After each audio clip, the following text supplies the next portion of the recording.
On that side.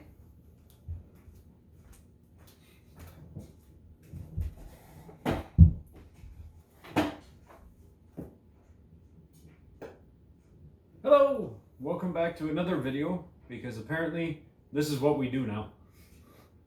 Don't give me that. You're happy about it. It's couples videos. What we're going to talk about is some of our games that we find don't have a whole lot of hype. They're kind of unknowns or just not talked about, that we find very fun. And unfortunately or fortunately, we actually have quite a bit of these, but these are, each of us got to pick 6 that we wanted to talk about. And I'll start with a tin game, so it's in one of our little photo album things. This is called The Builders. Now, the rule book doesn't even have the title on it, which is hilarious. But you get it in a tin, about the size of a timeline tin, so pretty small. And it comes with coins, nice plastic coins, the rules, and 2 sets of cards. Now, what it is you're trying to build houses and buildings with cards, and those cards have resources on each card. And the more expensive the card is, the more powerful it is to build things. The cool part about it, that I really enjoy, is you get to draft the buildings that you're building as you go, and you get 3 actions. You can take a building, you can take a worker. You can put a worker on a building. If you do that, it costs you the money then. So at that point, you have to pay. So you don't have to pay to get them, but you have to pay to use them. Makes a very interesting dynamic. It's pretty quick, really fun, works 2, 3. We've played it 3 and 4, and it works well. I like it. And then there's 2 versions. There's the Middle Ages and there's Antiquity. Antiquity is really neat because you can upgrade your workers. You can pretty much send them to school. Yep. Now, there's a lot of co-op games, and a lot of co-op games get a lot of hype. Pandemic, of course, right now. But this is Hotshots. This is cooperative wildfire fighting game. And, you know, it can be very apropos depending on where you live. And you get to, they have you set up different, you can actually set up different national parks, and you can save those national parks. They have the layouts for each of the different parks. And the wind changes. So as you are fighting the fire, the wind's going to change every turn, and that's going to change how the fire spreads. So it feels very much like you're fighting wildfire, and it's not an easy game. We lost a lot before we finally won our first game, and we had to pretty much learn that you do have to, you know, let some places go to be able to get the fire out. So really fun co-op that I don't think gets much love, and it's really neat that you can actually play the national parks themselves. Artifacts Inc. is a Red Raven Games game. If you're not familiar with Red Raven Games, beautiful artwork. The games are very thoughtful and excellent, actually. But his smaller games, like Artifacts Inc. and another one we'll be talking about shortly, they seem to have a bit more than the big ones sometimes. This is a dice placement game. So you're going to roll dice on your turn. You're going to place it on cards, get resources to do certain things. And you're trying to build up a tableau of actions that you can do. Excellent. Quick game. The dice count as your workers, and it really just flows well. This is really high up on my list, and it's a game we play pretty often. A lot of people talk about Ryan Lockhart, who's behind Red Raven Games. They talk about his big games, but his little games get passed over. But his little games we actually like better, other than maybe Islebound. Yeah. This is Airships, and this is a dice game, again, dice placement game, and it came out way before all the other dice placement games, yet no one talks about it. We were learning, it took us a long time because there's like no videos on how to play it, but I checked, it's available on Amazon, so I could include it in this game. But it's a fun little game, and it definitely has a little bit of age, but not bad. It feels much like a lot of the games that are coming out right now with dice placement, but it's not. And it's really kind of fun to build your airships. You have all these different cards that you buy. You have to roll dice, and you're not paying money for them. You have to get certain values, and as you get better dice, there's different colors, and you start with these white dice that aren't very good. They don't have very good numbers on them. Then you get red dice and then black dice, which rather than having 1 through 6, they have like 8s and 10s on them. And it's a really fun game that you get your dice improved, so then you can buy the more improved stuff, and you can build the airship up on top. Mm-hmm. And the person with the most airships is going to get the most victory points. Yep. So the second Red Raven game is really one of my. This is really high up on my list. I think I like it more than you.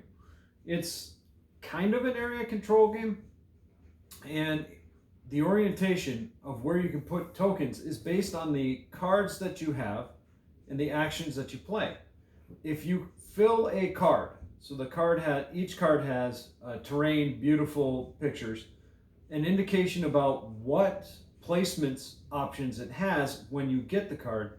The person who has the most control over that card when it fills up gets to keep the card. However, the other person gets a coin, which they can spend on artifacts that they can use for additional actions or changes.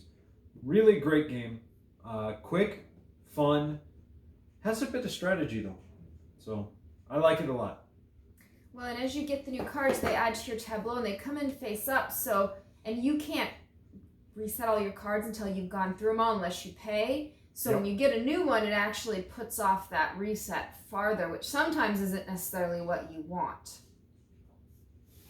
Now, I love worker placements, and this one is Scoville. This is one of my favorites. You are literally breeding pepper plants, and you are crossbreeding them, and it's really neat how you walk through the fields and you're collecting your different peppers, and depending what 2 peppers you are throwing, you have a whole crossbreeding chart is what color of pepper you're going to get, and then you're trying to make award-winning chili recipes, and they have hilarious names. Yeah. We played this 2-player. It works good 2-player. It's, I think, a better game at 3 or 4, simply because there's a lot more choices and a lot more, but it scales really well. It has different amounts coming out so that you feel like it's still a good game, but it's really neat in a 4-player to really see the pepper field, do up. And there's really nice pepper meeples in this game. Like the toy factor is pretty cool. I'm not gonna be able to find it, am I? Oh, yeah, I am. So he has them in neat Plano boxes, but you can see here all the different colored peppers. And there's some of them are different heights as you get the more, the better peppers, the more advanced peppers. So I don't recommend running it with 6, but it worked really good with 5. Just like most Euros. You may want to put that on the floor. Yeah. All right, my next one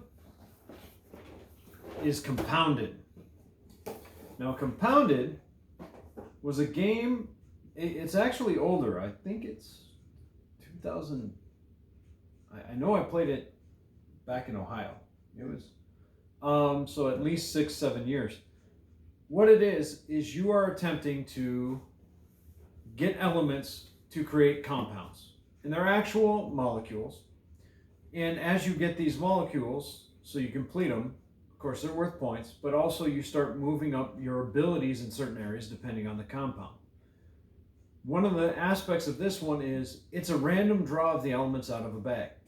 You do have the option to trade with other players, so there's a trading element to it. You do get to place it, but you only get to place so much based on how high your placement factor is. I'm trying to remember what they were called. You get different aspects and tools, and occasionally things light on fire.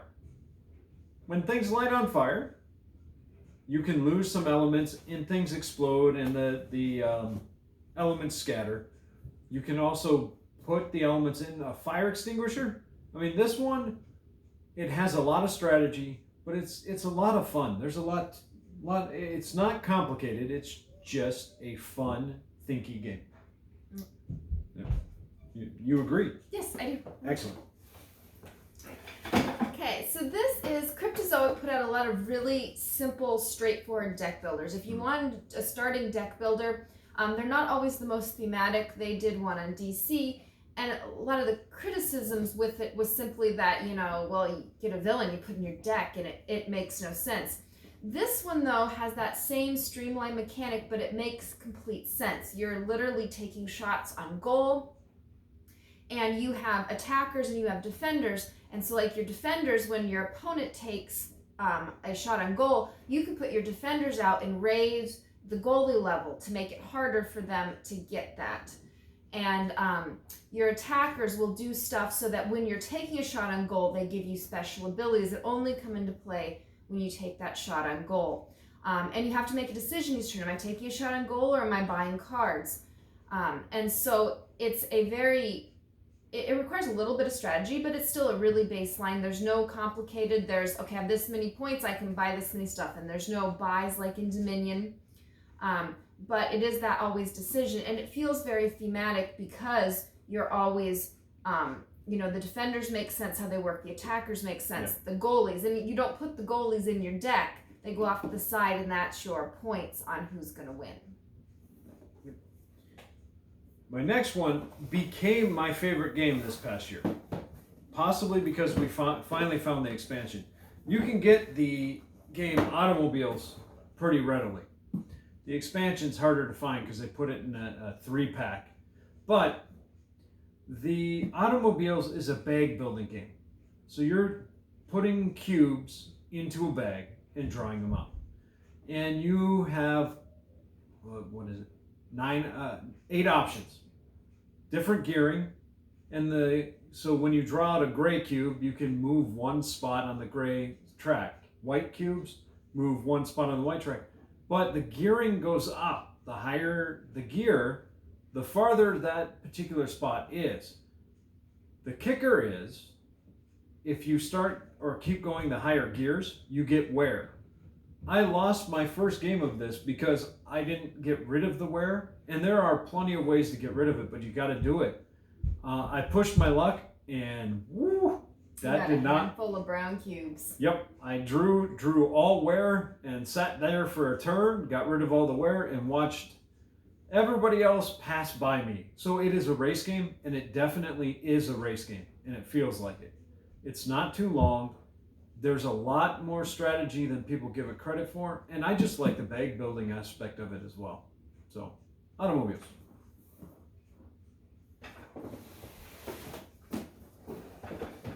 This is another Queen game that I don't think gets enough love. This is Parfum. And so this is kind of worker placement slash dice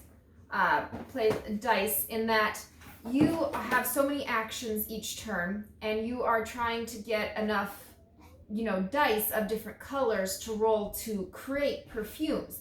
And you can get flies, and your perfume cannot turn out because you're trying to get the right essences to build the perfumes that are available. And then you're building them. You have you can either have a 2-part perfume or a 3-part, and then you've got consumers you have to sell them to. And there's a really neat order in that you pick your order each turn, and that's going to depend on who gets to, you know, go first. And having first choice, or going up and, you know, having first choice of the buyers is a big deal, especially if you know there's only one buyer up there that wants the perfume that I have, and 2 other people are building those same perfumes. I need to get up there first. But if you go early, you give up actions. So the later you go, the more actions you get, but you may not get the elements you need, or you might not get the buyers you need. I really enjoy it. I think it's a really fun production.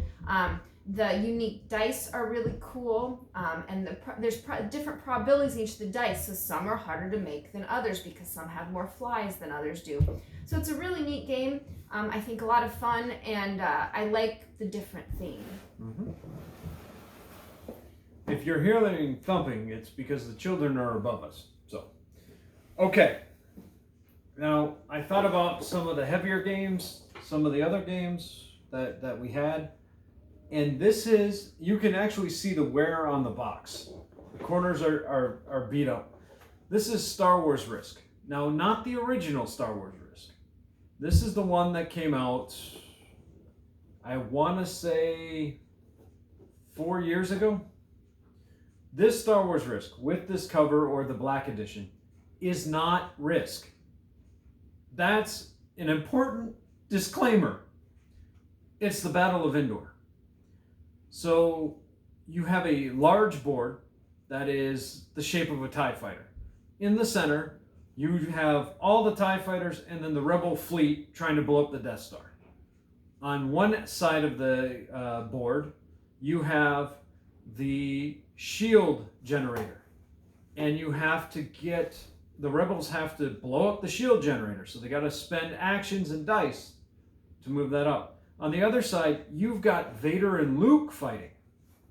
And what it is your actions are based off card play. Kind of like Risk. But in this case, you will have you get 6 cards. You choose 3 of them to set down in any order you want. Each one has 2 possible actions on it. Or there's a couple that have 3. And it makes the game very strategic and tactical. You're able to move around.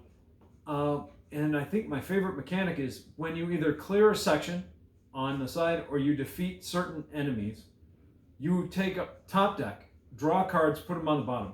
So if you clear an area, you actually get an extra action that round. If you beat Vader, you get 3 extra actions. If you beat Luke, you get 4. If you redeem Vader, you get 5. And so you can't ignore any particular area or your opponent gets a huge advantage. I was incredibly surprised by it. I got it hearing it wasn't Risk, and that's right. This does not feel like Risk. This actually feels like the Battle of Endor. Is it the most complicated Star Wars game? No. But it definitely, for its value, I recommend it. Well, and our 12-year-old just loves it. Yep. And he's played the heck out of it. And his dream is to win as the Empire. And I think, did he finally win as the Empire? The Empire's hard to win with. It's really hard because the Empire has to kill every single ship on the board, whereas the Rebels just have to get the Death Star. But you have to take down the shield generator first. It's not easy to win as either, but it's definitely... Yeah, it's slanted towards the Rebels. It's slanted towards the Rebels. He beat me. Yeah. And then this one, I love the Academy games, but this one I don't think everyone thinks the Academy games as their area control, really fighting games. They have the whole Birth of America one. They've done a lot of ones in that line, but this is a cooperative. This is Freedom, the Underground Railroad, and you're literally helping slaves escape slavery. And I have never almost cried over cubes. This game, I was almost bawling over cubes might possibly get sent back south. It very much feels like you're, fighting to get them to go. And the slave catcher that you're kind of the villain in the game is all automated, so no one has to play it, which isn't, because who would want to play the slave catcher? No, it would be no fun. But instead, you can all play together. It's a co-op, and it feels very much like you're doing something great as you're playing through it. You can play it solo. I'm looking at the side of the box. But we played it 2, 3, and 4, and we love it at all those different counts. And you can make it easier or harder to beat, but even at the base one, it's not an easy victory, but it's very doable. There's lots of historical flavor, like any of the Academy games, but it's just a great co-op. You feel really good about the co-op, and so really enjoyable one. And I don't think most people don't realize it's out there because they think of their more war game area control ones, and this one is not like that at all. It is an amazing game, functions incredibly well, in depth in the theme, and I mean all the stuff's historically accurate. The timing and everything works in. They always come with teacher guides, so if you ever wanted to use this, like right now a lot of people have kids at home and you want to use this as a homeschooling lesson, they always have available for free all the different teacher guides that go with them.